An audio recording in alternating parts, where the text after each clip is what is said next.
Assalamualaikum warahmatullahi wabarakatuh. Kami dari kelompok NPWP beranggotakan saya, Chelsea Ramadanti, Metiara Febri, dan Nurlita. Kami akan mempresentasikan tugas mata kuliah pengantar perpajakan tentang pajak sarang burung walet dan pajak rokok. Baik, di sini saya akan membahas pajak sarang burung walet.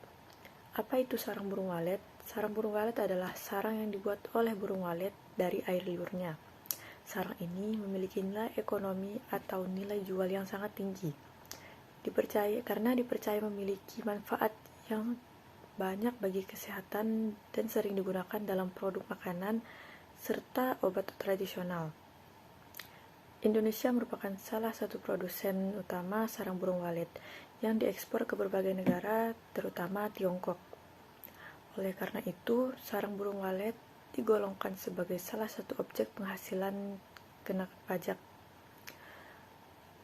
Pajak sarang burung walet merupakan pajak yang tergolong pada jenis pajak pemerintahan daerah, yaitu kabupaten atau kota. Pajak ini dipungut atas kegiatan pengambilan sarang burung walet, pengolahan sarang burung walet sebelum dijual, serta pengoperasian usaha sarang burung walet. Selanjutnya, pajak ini diatur dalam Undang-Undang Nomor 28 Tahun 2009 tentang pajak daerah dan retribusi daerah atau Undang-Undang DPDRD. Berdasarkan aturan ini, pemungutan pajak sarang burung walet merupakan kewenangan pemerintah daerah, yaitu tingkat kabupaten atau kota.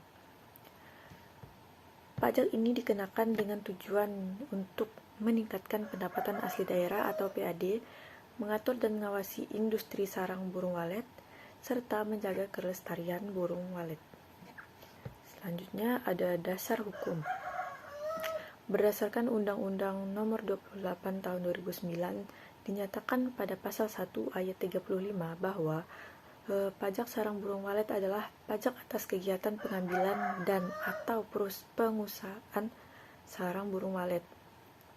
Kemudian disebutkan pula dalam pasal 1 ayat 36 bahwa burung walet adalah satwa yang termasuk marga Colocalia, yaitu Colocalia fusliap haga, Colocalia maxina, Colocalia esculenta, dan Colocalia linci.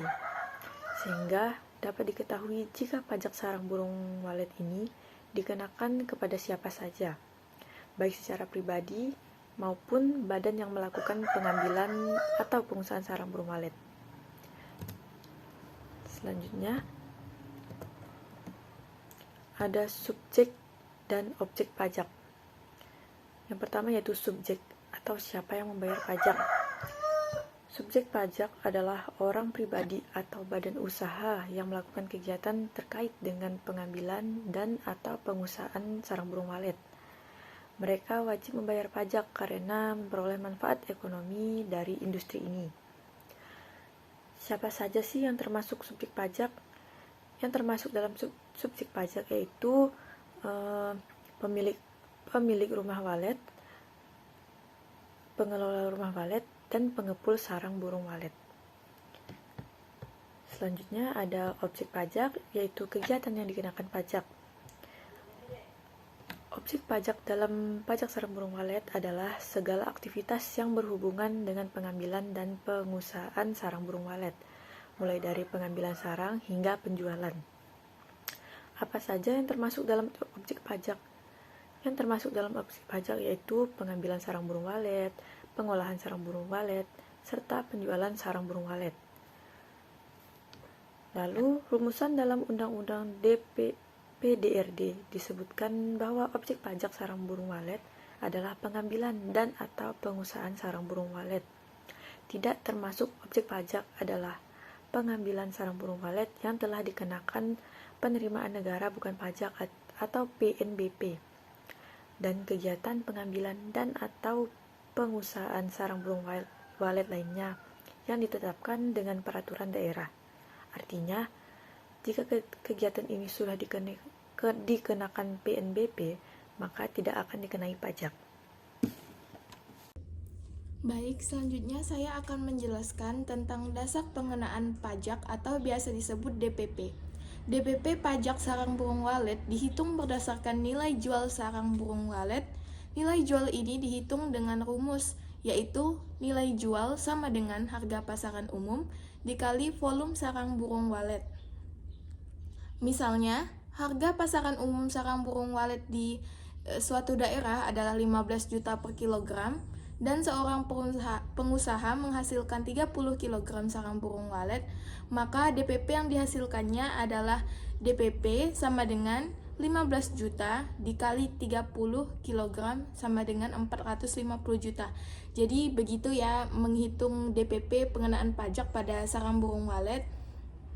Nah, selanjutnya saya akan menjelaskan tentang tarif pajak sarang burung walet.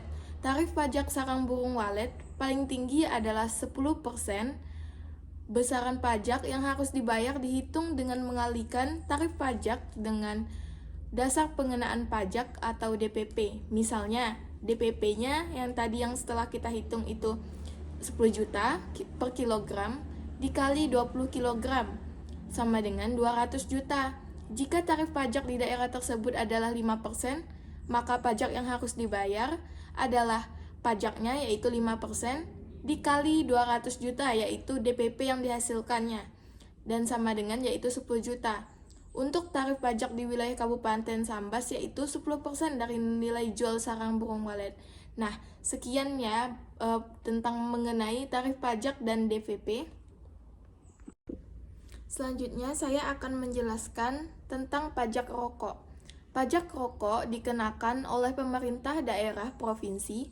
Pajak rokok merupakan pajak daerah yang dipungut atas konsumsi rokok bersamaan dengan pemungutan cukai rokok. Sebagian besar penerimaan pajak rokok dialokasikan untuk mendanai program jaminan kesehatan masyarakat seperti pencegahan dan pengobatan penyakit akibat rokok, pembayaran kewajiban jaminan ini, kesehatan untuk pemerintah daerah, dan kesejahteraan para pegiat di bidang tembakau. Nah, selanjutnya akan dijelaskan oleh teman saya, Metiara Febri. Di sini saya akan menjelaskan mengenai subjek pajak rokok dan juga objek pajak rokok. Yang pertama adalah subjek pajak rokok. Subjek pajak rokok dikenakan kepada konsumen rokok, tetapi wajib pajak rokok adalah pengusaha pabrik rokok atau produsen dan juga importir rokok yang memiliki izin berupa nomor pokok pengusaha barang kena cukai atau biasanya disingkat dengan NPP-BKC. NPP-BKC adalah izin untuk menjalankan kegiatan sebagai pengusaha pabrik, pengusaha tempat penyimpanan, importir barang kena cukai, penyalur, ataupun pengusaha tempat penjualan eceran di bidang cukai. Yang kedua adalah objek pajak rokok. Objek pajak rokok adalah konsumsi rokok yang meliputi sigaret, cerutu, rokok daun, ataupun bentuk rokok lainnya yang dikenai cukai rokok. Selanjutnya adalah tarif pajak rokok. Tarif pajak rokok untuk wilayah Provinsi Kalimantan Barat ditetapkan sebesar 10% dari cukai rokok. Besaran pajak rokok yang terhutang dihitung dengan cara mengalihkan tarif pajak dengan dasar pengenaan pajak atau cukai rokok. Sebagai contohnya adalah jika cukai rokok untuk satu bungkus rokok adalah 1.000, maka pajak rokok yang terhutang adalah Rp100 yang didapatkan dengan 10% dikalikan dengan 1.000. Selanjutnya adalah hasil penerimaan pajak rokok. Hasil penerimaan pajak rokok merupakan pendapatan daerah yang harus disetorkan secara keseluruhannya ke kas daerah. Hasil penerimaan pajak rokok ini diserahkan kepada pemerintah kabupaten atau kota sebesar 70% dengan kriteria pembagian sebesar 30% berdasarkan pemerataan dan juga sebesar 70% berdasarkan jumlah penduduk. Penerimaan pajak rokok baik bagian provinsi ataupun kabupaten kota dialokasikan paling sedikit 50% untuk mendanai pelayanan kesehatan masyarakat dan juga penegakan hukum oleh aparat yang berwenang. Di sini saya akan membacakan kesimpulan dari materi pajak rokok dan juga pajak sarang burung walet.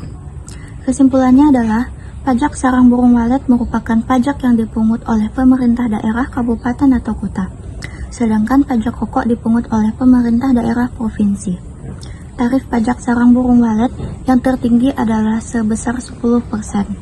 Sedangkan untuk pajak rokok ditetapkan dalam Undang-Undang Nomor 28 Tahun 2009 tentang pajak daerah dan retribusi daerah adalah sebesar 10% dari cukai rokok. Sekian penjelasan dari kelompok kami mengenai pajak rokok dan juga pajak sarang burung walet. Kurang dan lebihnya kami memohon maaf. Saya akhiri, wassalamualaikum warahmatullahi wabarakatuh.